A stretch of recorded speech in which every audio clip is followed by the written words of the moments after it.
أعوذ بالله من الشيطان الرجيم. بسم الله الرحمن الرحيم. الحمد لله والصلاة والسلام على رسول الله. اللهم صل وسلم وبارك عليه وعلى آله وصحبه أجمعين وبعد.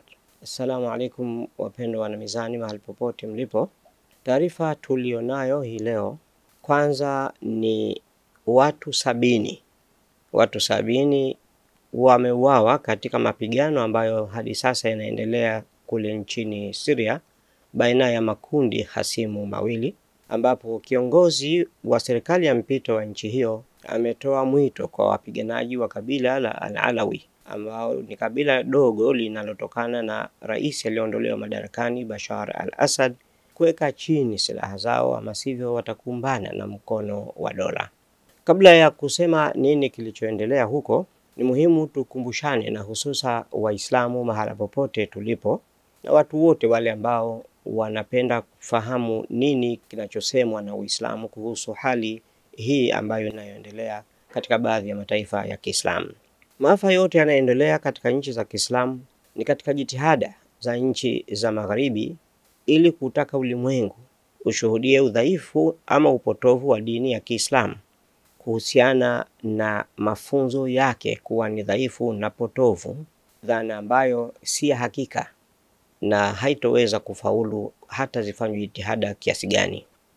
Jinai ambazo zinaendelea na mauaji ambayo yanaendelea kiholela yanafanywa na makundi yanayotekeleza jinai hizo yakijiita kuwa wanafanya jihadi, lakini baya zaidi ni kuwa jihadi hiyo inanasibishwa na dini ya Kiislamu, na lililo baya kuliko yote ni kwamba jihadi yenyewe ni Waislamu wenyewe kwa wenyewe ndio wanaopigana na wanaouana katika nchi yao wenyewe, ilhali kihakika kinachopiganiwa si jihadi bali ni watu wanapigania kupata mamlaka. Hii ni kwa sababu kwa mujibu wa dini ya Kiislamu hapana mapambano yoyote yanayoweza kuitwa kuwa ni jihadi katika hali ambayo pande zote zinazopigana na kumwaga damu zote ni za Waislamu. Hakuna mafundisho ya Uislamu yanayosema kuwa Muislamu na Waislamu wenzake wanaweza kushikiana silaha wakauana na kisha kila mmoja wao akaita kuwa yale anayoyafanya ni jihadi. Aidha, kwa mujibu wa Uislamu hapana haki ya kumshambulia mtu yoyote, awe ni Muislamu mwenzako na asiwe Muislamu, kwa sababu Uislamu unataka kila kitu kiende kwa kanuni na kwa sheria. Kwa hiyo mtu hawezi kuuliwa pasipo kuwa amefikishwa mbele ya mahakama kwa mujibu wa sheria ya mahala alipo. Ni wajibu wa Waislamu kutulia mahala wanapoishi. Kama sheria za Kiislamu hazipo kwa mujibu wa katiba ya nchi husika, hakuna haki ya Muislamu mmoja mmoja au makundi kujaribu kutaka sheria ya Kiislamu ifanye kazi katika nchi ambayo si ya Kiislamu. Kumuua mtu ni kosa kubwa kuliko kosa jingine lolote lile, na hapana mtu anayeweza kauliwa pasipokuwa amechukuliwa na vyombo vya dola na uchunguzi ukafanywa na akapelekwa mbele ya mahakama kwa ajili ya utetezi. Kwa mujibu wa hadithi ya Mtume Muhammad sallallahu alayhi wa alihi wasallam, hapana mtu yeyote miongoni mwa watu wawili hawa anayeweza kuepukana na moto wa Jahannam endapo atakuwa amefanya kosa la kumuua mtu mwingine. Sasa tunakwenda katika sababu nyingine kwamba ruksa ya Muislamu kupigana ama kufanya vita inatokezea mahala pamoja tu, pale ambapo jamii ya Waislamu itakuwa ikiishi kwa dhiki na kwa taabu. Hakuna ruksa ya kufanya mambo yanayohusiana na Uislamu. Waislamu hawaruhusiwi kufanya ibada zao, hawaruhusiwi kutangaza dini yao, na wanapigwa, wanauliwa. Basi pale ndipo Uislamu ukatoa ruhusa watu waweze kupigana, na hii ruksa ilikuja katika mwaka wa pili wa Mtume Muhammad sallallahu alayhi wasallam alipokuwa ameenda kuishi Madina kutoka Maka. Ndipo ilipokuja ile aya iliyomo katika suratul Hajj, aya ya 39 ya suratul Hajj. Yani aya yenyewe inasema udhina lilladhina yuqataluna biannahum dhulimu wa inna Allaha ala nasrihim laqadir. Wameruhusiwa kupigana wale wanaopigwa vita kwa sababu wamedhulumiwa, na kwa yakini Mwenyezi Mungu ni muweza wa kuwasaidia. Kwa hiyo utakuja kukuta kwamba Hakuna mahala ambapo Waislamu wanakwenda kuchokoza vita. La hasha. Waislamu wanaposhambuliwa, na walishambuliwa Maka, waliuliwa Maka, wakaja Madina wakaendelea kuwa wakiuliwa. Mwisho wa siku ndipo ikashuka hii aya, na aya hii kwa mujibu wa wafasiri walio wengi wa Kiislamu wa tafsiri za Qur'ani tukufu, aya hii ndio aya ya kwanza iliyokuja kuwapa ruksa Waislamu kuweza kuingia katika mapambano. Kwa hiyo yale ambayo yanaipita kule Syria ni mambo ambayo hayahusiani kabisa na Uislamu, bali ni matatizo yanayowakuta watu au makundi mawili yanayogombea utawala na wala si kugombea Uislamu. Mtume Muhammad sallallahu alayhi wa alihi wasallam anasema, idha iltaqa almuslimani bisayfihima falqatilu walmaqtul fi an-nar. Watakapoelekeana Waislamu wawili kwa silaha zao, kwa mapanga yao, wanataka kupigana wauane, falqatilu walmaqtul fi an-nar, aliyemuua mwenziwe na yule aliyeuliwa wote wawili watakwenda motoni. Qultu, anasema sahaba aliyepokea hiyo hadithi kwamba alimsikia mtume akisema, anasema yeye kwamba qultu, nikasema, ya Rasulullah, mjumbe wa Mwenyezi Mungu, hadha alqatilu fama balu almaqtuli, kwamba hii ni hukumu kwa ajili ya yule aliyeua, ni ipi hukumu ya aliyeuliwa? Bwana Mtume sallallahu alayhi wasallam akasema, innahu kana harisan ala qatli sahibihi, na yeye ataingia motoni kwa sababu na yeye vile vile angepata nafasi ya kumuua mwenzie angemuua.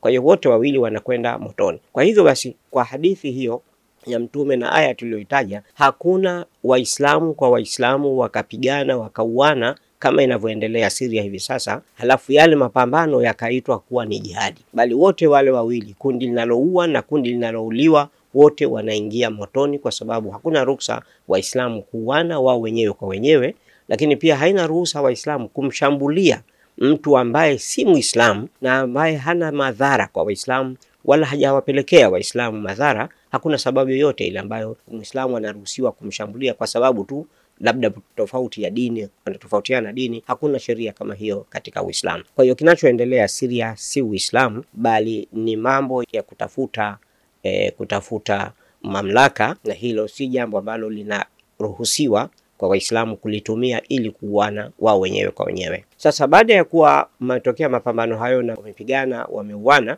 taarifa zilizosambazwa katika vyombo vya habari zinasema kuwa kiongozi wa serikali ya mpito ya Syria, Ahmed al-Sharaa, amewataka wapiganaji wa kabila rais aliondolewa madarakani Bashar al-Assad kuweka chini silaha, ama sivyo wataandama na mkono wa dola.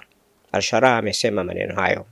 Mapigano yanayoendelea yamesababisha vifo vya mamia ya watu nchini Syria, na hadi sasa bado mapambano hayo hayajaweza kudhibitiwa ipasavyo. Al-Sharaa ametoa onyo hilo kwenda kwa makundi ya wapiganaji wa kabila la Al-Alawi baada ya kutokea makabiliano kati yao na vikosi vya utawala mpya wa Syria. Makabiliano hayo yalizuka baada ya wapiganaji wa kabila hilo kufanya mashambulizi yanayotajwa kuwa ndio makubwa zaidi yakilenga serikali mpya ya Syria tangu kuanguka kwa utawala wa Bashar al-Assad Disemba mwaka jana 2024. Kwa mujibu wa mashambulizi hayo, hapo jana siku ya Alhamisi tarehe 7 Machi, vikosi vya Syria vilivamia vijiji kadhaa vya jamii ya Waalawi na kuwaua watu 162. Taarifa hizo zimetolewa na shirika linalofuatilia haki za binadamu nchini Syria. Hadi kufikia sasa zaidi ya watu 250 wamekufa tangu makabiliano yalipozuka kwenye jimbo la pwani ya bahari ya Mediterranean la Latakia, magharibi mwa Syria, ambalo ndio makao makuu ya jamii ya Waalawi iliyokuwa nguzo ya utawala wa Assad. Hapo kabla wafuasi wa Assad walishambulia na kuwaua askari 16. Hiyo ilikuwa ni katika kujibu mashambulizi ya vikosi vya usalama vya Syria yaliyosababisha mauaji ya wanamgambo 28 na raia wengine 8. Mustafa al-Kunaifati, afisa wa usalama wa Latakia, amesema shambulizi hilo lilipangwa kwa ustadi mkubwa na makundi kadhaa yenye silaha yanayomuunga mkono Assad, na vililenga vituo vya ukaguzi na maafisa waliokuwa kwenye doria huko Jabli. Kunaifati amesema vikosi vya usalama vinafanya kazi ya ziada kuwaondoa wapiganaji hao na kwamba watarejesha hali ya usalama na utulivu katika jimbo hilo na kulinda mali na raia wake. Vikosi vya usalama vilipelekwa katika eneo hilo kwa ajili ya kuwasambaratisha wapiganaji hao. Shirika la habari la serikali ya Syria SANA limesema kuwa wengi wa askari waliuawa walikuwa kutoka ngome iliyokuwa ya waasi wa Idlib. Kulingana na shirika la habari la SANA, wakati wa operesheni hiyo, vikosi vya usalama vilimkamata aliyekuwa mkuu wa ujasusi wa jeshi la anga, Jenerali Ibrahim Huwaija. Jeshi hilo ni moja ya vikosi vya usalama vinavyoaminika katika familia ya Assad. Kutokana na mashambulizi hayo, Syria imeweka amri ya kutotoka nje kwenye maeneo yenye wakazi wa jamii ya Alawi anakotokea Assad, ikiwemo Latakia kwenye mji wa bandari wa Tartus na Homs. Katika hatua nyingine, Uingereza imeondoa vikwazo ilivyokuwa imeweka wakati wa utawala wa Assad dhidi ya kampuni 24 ikiwemo Benki Kuu ya Syria. Taarifa iliyotolewa na serikali ya Uingereza imeeleza kuwa mwezi uliopita nchi hiyo ilisema kwamba mabadiliko yoyote ya vikwazo yanalenga kuwaunga mkono watu wa Syria katika kuijenga tena nchi yao na kuimarisha usalama na utulivu. Wizara ya mambo ya nje ya Syria imeipongeza hatua hiyo ya Uingereza, ikisema ni nzuri ambayo itachangia mchango wa kufufua uchumi wa Syria na kurejesha hali nzuri ya kisiasa. Hata hivyo, mamia ya vikwazo bado yanaendelea dhidi ya watu binafsi na makampuni ya binafsi. Pamoja na taarifa hizo, hakuna habari iliyotolewa na vyombo vya habari au mamlaka inayotawala Syria kuhusika kwa rais aliyeondolewa madarakani Bashar al-Assad na mapigano yanayoendelea huko Syria hivi sasa. Mapema siku ya Ijumaa Machi 7 jana 2025, viongozi wa Syria wameanzisha operesheni kubwa iliyoitwa ya usalama baada ya watu 70 kuuawa na wengine kujeruhiwa kwenye mapigano kati ya vikosi vya serikali na wanamgambo wanaomtii kiongozi aliyepinduliwa Bashar al-Assad. Shirika linalofuatia haki za binadamu nchini Syria limesema kuwa mapigano kati ya pande hizo mbili yalitokea siku ya Alhamisi, yaliwaua wapiganaji 48 wanaomtii Assad katika mji wa mwambao wa Jabli na vijiji jirani. Kulingana na shirika hilo lenye makao yake mjini London, Uingereza, hayo ndiyo mapambano makali kushuhudiwa na utawala mpya wa Syria tangu Rais Assad alipoondolewa madarakani mwezi Desemba mwaka uliopita. Shirika hilo limeandika katika mtandao wa kijamii wa X kwamba mapigano ya awali yalitokea kwenye jimbo la pwani la bahari ya Mediterranean la Latakia, ambako ni ngome ya jamii ya wachache ya al-Assad wa Alawi, ambapo walikuwa nguzo katika utawala wa kiongozi huyo aliyepinduliwa. Sisi tunausimamia usalama katika jimbo la Aleppo. Tunaelekea kwenye maeneo ya pwani kuangamiza wanamgambo waliobakia wanaomtii al-Assad ambao wameshambulia ndugu zetu wanaosimamia usalama wa jimbo la Latakia, alieleza Abu Daher, mmoja wa askari waliokuwa wakielekea Latakia. Syria ni miongoni mwa nchi za Kiarabu ambazo mapigano ya wenyewe kwa wenyewe yameharibu sehemu kubwa ya makazi ya raia, kudhoofisha uchumi, mapambano ambayo yaliongozwa na kundi la wakufurishaji wa Kiwahabi wanaounga mkono na Israel na Marekani. Picha unayoshuhudia inaonyesha moja ya eneo kwenye mji mkuu wa Syria, Damascus, linavyoonekana baada ya kuharibiwa na vita vilivyoanza toka mwaka 2011. Haya ndiyo yanayoendelea huko Syria baada ya kundi la wajamii ya Waalawi ambao ni kabila analotoka rais aliondolewa madarakani wakiendelea kupigana wenyewe kwa wenyewe kule Syria, kitu ambacho kinashuhudia na kuleta ujumbe kwamba Syria bado si mahali salama. Wakati wa Syria wenyewe kwa wenyewe wakiendelea kupigana kugombea madaraka, kugombea mamlaka, majeshi ya Kizayuni ya Israel ambayo hapo awali iliaminika kuwa Israel pamoja na Marekani wakishirikiana, waliapa nguvu majeshi ya al-Sharaa ambayo hapo awali Sharaa alikuwa miongoni mwa makundi ya watu walioongoza mauaji kwa kikundi cha kigaidi cha IS, Islamic State, ambacho kiliundwa na Marekani. Baadaye inasemwa kwamba Ahmed al-Sharaa aliondoka katika kundi hicho na baada ya kuwa ameua watu wengi sana katika nchi ya Iraq na Syria, na baadaye hivi sasa inasadikiwa kuwa alisaidiwa na Marekani na Israel kupata mamlaka ya kumuondoa alikuwa rais wa Syria Bashar al-Assad.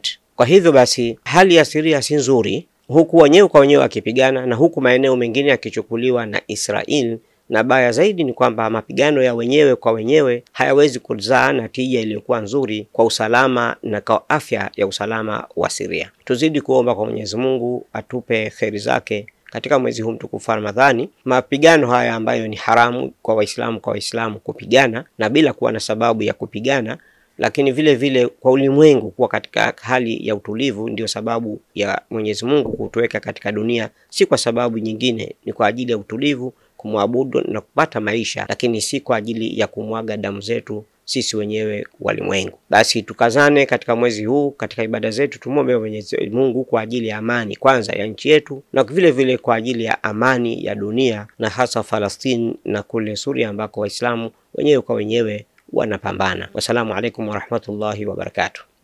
Usisahau kulike, kushare, kucomment na kusubscribe Mizani Online TV ili uendelee kupata mfululizo wa vipindi vijavyo.